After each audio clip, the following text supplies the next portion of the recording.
किशनपुर गांव में सुधा नाम की एक औरत रहती थी।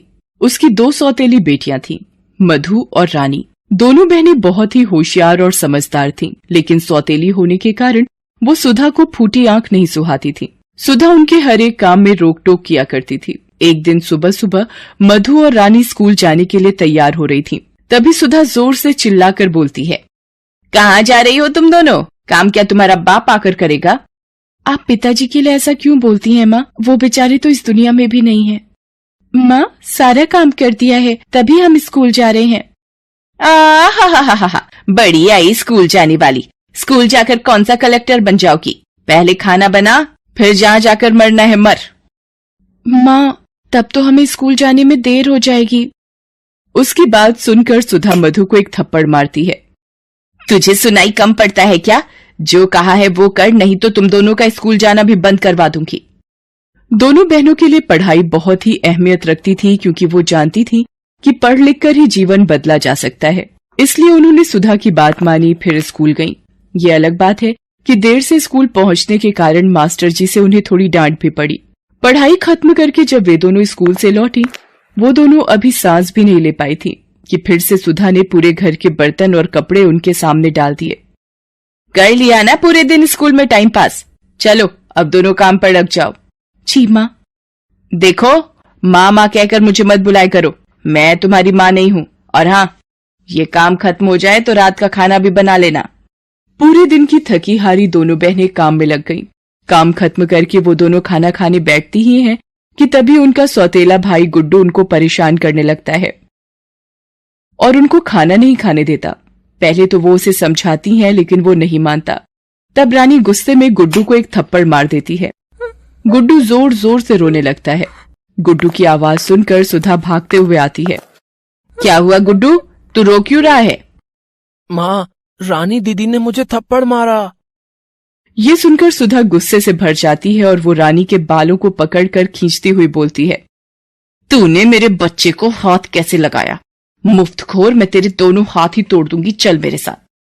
तभी मधु रानी का बचाव करती है और कहती है, माँ, रानी की कोई गलती नहीं है। गुड्डू हमें बार बार परेशान कर रहा था, वो हमें खाना नहीं खाने दे रहा था, इसलिए रानी ने उसे थप्पड़ मार दिया। बड़ी आई मधु की वकील बनने। अच्छा, एक दिन रानी खाना नहीं खाती तो क्या भूखे मर जाती? चल अब इसे मैं बताती हूँ। 2 दिन तक कमरे में भूखे प्यासे बंद रहेगी, तब इसकी अक्ल ठिकाने आएगी।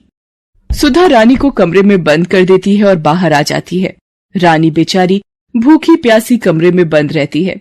रात को मधु धीरे से रानी को 2 रोटी और चटनी खिड़की से कमरे में देकर आ जाती है, पर सुधा मधु को कमरे के बाहर देख लेती है और फिर दोनों को बुरी तरह से मारते हुए बोलती है, चोरी सीख रही हो तुम दोनों बहनें? तुम्हें क्या लगता है मैं अंधी हूँ? मुझे नहीं दिखता तुम दोनों क्या कर रही हो? पता नहीं वो कौन सी घड़ी थी जब इनका बाप इन दोनों मनहूसों को मेरे मत्थे मढ़कर चला गया। धीरे धीरे समय बीतता जाता है। तीनों बड़े हो जाते हैं। जहाँ एक ओर मधु और रानी पढ़ाई में बहुत अच्छा कर रहे होते हैं, वहीं दूसरी ओर गुड्डू का मन पढ़ाई से कोसों दूर रहता है। एक दिन की बात है, गुड्डू कहीं बाहर से आता है और सुधा से जोर से चिल्लाते हुए बोलता है, माँ, मुझे एक नया फोन चाहिए। मेरे सारे दोस्तों के पास नया मोबाइल है, मुझे भी चाहिए। नया फोन? कहाँ से लाऊं मैं नया फोन? अभी मेरे पास बिल्कुल भी पैसे नहीं है। वो सब मैं नहीं जानता, मुझे नया फोन चाहिए तो चाहिए। गुड्डू की जिद को देखते हुए सुधा रानी को आवाज देती है। रानी रसोई में खाना बना रही थी। सुधा की आवाज सुनकर वो आती है। रानी सुन, कल जो तुम दोनों बहनों को स्कॉलरशिप के पैसे मिले हैं ना, वो मुझे ला कर दे। स्कॉलरशिप के पैसे? लेकिन क्यों माँ? गुड्डू को नया फोन दिलवाना है। पर माँ, वो तो हम दोनों की पढ़ाई के पैसे हैं। सबसे पहले तो तू मुझे माँ कहना बंद कर। अगर मैं तेरी सगी माँ होती, गुड्डू तेरा सगा भाई होता, तो क्या तब भी तो इस तरह से इनकार करती? सच ही कहा है, सौतेला सौतेला ही रहता है। सुधा की बात सुनकर रानी भावुक हो जाती है और सारे पैसे गुड्डू को दे देती है। लेकिन गुड्डू के शौक उस फोन पर खत्म नहीं होते। थोड़े दिनों बाद ही वो फिर से सुधा के पास आता है और बोलता है, माँ, मुझे नई बाइक लेनी है। मैं गरीबों की तरह बस में धक्के खाकर कॉलेज नहीं जा सकता। मेरे सारे दोस्त बाइक से कॉलेज आते हैं। अरे बाइक कोई 2 पैसे की चीज तो नहीं है ना कि मांगा और हाजिर हो गया। 40-50 हजार रुपए लगते हैं उसमें। मेरे पास कहाँ है इतने पैसे। मुझे तो लगता है कि रानी और मधु की तरह मैं भी तुम्हारा सौतेला बेटा ही हूँ, नहीं तो क्या तुम अपने बच्चे के लिए इस तरह से इनकार करती। ये कहकर गुड्डू गुस्से में पैर पटकता हुआ घर से बाहर चला जाता है। उसके जाने के बाद ठीक ही तो कहता है गुड्डू, एक ही तो बेटा है मेरा, उसके लिए मैं एक बाइक भी नहीं ले सकती। मैं कल ही उसे बाइक दिला दूंगी, लेकिन उसके लिए मुझे जयंती लाल से फिर से उधार लेना पड़ेगा। उसके बाद सुधा रानी को बुलाकर कहती है कि वो जयंती लाल से मिलकर आती है, तब तक तुम दोनों बहनें खाना बनाकर रखना। उसके जाने के बाद दोनों बहनें बातें करती हैं। मुझे तो बहुत चिंता हो रही है। माँ जयंती काका से कर्जा लेने वाली है, वो भी गुड्डू की बाइक के लिए। चिंता तो मुझे भी बहुत हो रही है। माँ का पहले का कर्ज ही नहीं उतरा और अब ऊपर से और कर्ज ले रही हैं। अगले दिन ही गुड्डू की नई बाइक आ गई। गुड्डू अब अपनी माँ की कमजोरी समझ गया था। वो जानता था कि उसकी माँ उसे बहुत प्यार करती है, वो उसकी मांग किसी न किसी तरह पूरा करेगी ही। लेकिन उसकी हर दिन की नई नई मांग ने सुधा को गले तक कर्ज में डुबो दिया था। अब तो उसे भी चिंता होने लगी थी कि इतने सारे पैसे वो अब कैसे चुकाएगी। एक दिन की बात है, शाम का समय था। गुड्डू घर पर नहीं था।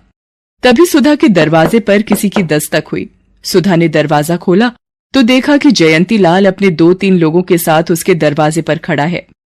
कौन सी तारीख है आज? 3।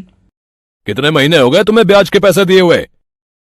वो मैं जल्दी ही चुका दूंगी, थोड़ी मोहलत दे दीजिए मुझे। अरे कितना मोहलत दे दूं तुझे? अब जब तेरे मरने का दिन आएगा तब मेरे पैसे वापस करेगी क्या? जयंती लाल के मुंह से अपनी माँ के लिए ऐसी बातें सुन दोनों बहनों का पारा चढ़ गया। काका, आप हमारी माँ से ऐसे बात नहीं कर सकते। अरे तुझे बाहर किसने आने को कहा? तू अंदर जा। नहीं माँ, मैं अंदर नहीं जाऊंगी। देख रानी, मैं फ्री में पैसे बांटने का काम नहीं करता। तेरी माँ ने मुझसे कर्ज लिया है, वही मांग रहा हूं। कर्ज लिया है इसका क्या मतलब कि हम आपके गुलाम हो गए? आपका जो मन में आएगा वो कहेंगे हमें? काका, हम आपके सारे पैसे धीरे धीरे करके लौटा देंगे, हमें थोड़ी और मोहलत दे दीजिए। जयंती लाल ने एक और तारीख दे तो दी, लेकिन साथ ही ये कहा कि हर एक महीने की इस तारीख को ब्याज के पैसे नहीं दिए तो अंजाम भुगतने के लिए तैयार रहना। दूसरी ओर गुड्डू को जब ये सारी बातें पता लगी तो वो उल्टा सुधा पर ही चिल्लाने लगा। अरे क्या जरूरत थी तुम्हें इतने पैसा उधार लेने की? एक तो मैं हूं जो कटौती में अपना जीवन काट रहा हूं, एक एक चीज के लिए तरसता हूं, और एक तुम हो जो लाखों का कर्जा माथे पर लेके बैठी हो। अरे तुम तो आज ही कल मर जाओगी, फिर ये सारा कर्जा मेरे माथे पर छोड़कर जाओगी तुम। कहां से चुकाऊंगा मैं ये सारा पैसा? गुड्डू की बात सुनकर सुधा की आंखें भर आई। जिस बेटे के लिए उसने इतना सब किया वही बेटा आज उसे भला बुरा कह रहा है। वो ये सदमा बर्दाश्त नहीं कर पाई और उसे गुड्डू के सामने ही हार्ट अटैक आ गया। लेकिन गुड्डू माँ की परवाह किए बिना अपनी बाइक से घूमने निकल गया। मधु और रानी अपनी माँ को लेकर अस्पताल आईं। कुछ दिन अस्पताल में रहने के बाद सुधा की छुट्टी हो गई। वो तो भला हो दोनों बहनों के स्कॉलरशिप के पैसे और उन दोनों के हाथ की अंगूठी का, जिसे बेचकर उन्होंने अस्पताल का सारा खर्च उठाया। उन दिनों दोनों बहनों ने अपनी माँ की खूब सेवा की, लेकिन गुड्डू एक दिन भी अस्पताल नहीं आया। सुधा की आंखें उसे खोजती रहीं, लेकिन वो तो अपनी ही दुनिया में मस्त था। सुधा के घर पहुंचने के बाद, माँ तुम यहां बैठो, मैं तुम्हारे लिए एक गिलास पानी लेकर आ रही हूं। मेरी बच्चियों, तुम दोनों मुझे माफ कर दो। मैंने तुम लोगों के साथ हमेशा सौतेला व्यवहार किया, लेकिन तुम दोनों मुझे अपना मानती रही। अगर तुम दोनों आज ना होती तो शायद मैं भी नहीं होती। ऐसा मत कहो माँ। वो अभी ये बातें कर ही रहे थे कि रानी के चीखने की आवाज आई। सुधा और मधु अंदर गए तो देखा कि गुड्डू माँ के बक्से का ताला तोड़ रहा था, जिसमें माँ के कुछ पुराने गहने रखे थे। सुधा ने ये देखा तो उसे एक थप्पड़ खींचकर मारा। मार क्यों रही है मुझे? तेरे मरने के बाद तो ये मेरा ही है, चल मुझे दे। ये कहकर उसने सुधा को धक्का दे दिया। रेखा और मधु ने ये देखा तो खींचकर उसे भी थप्पड़ मार दिया। माँ को धक्का दिया तूने? तेरी इतनी हिम्मत कैसे हो गई? उसकी हिम्मत मैंने ही बढ़ाई है बेटी। उसकी हर जायज नाजायज मांग को पूरा कर, लेकिन अब नहीं। निकल, अभी निकल तू यहां से। आज से मेरा कोई बेटा नहीं, मेरी सिर्फ 2 बेटियां हैं, 2 बेटियां। ठीक है जा रहा हूं। मुझे भी नहीं रहना तुम भिखारियों के पास। सुधा ने गुड्डू को घर से निकाल दिया। तमाम उम्र जिसने जिन बेटियों को पराया समझा वही उनकी अपनी निकली। रेखा और रानी ने काम कर धीरे धीरे माँ का सारा कर्ज उतार दिया।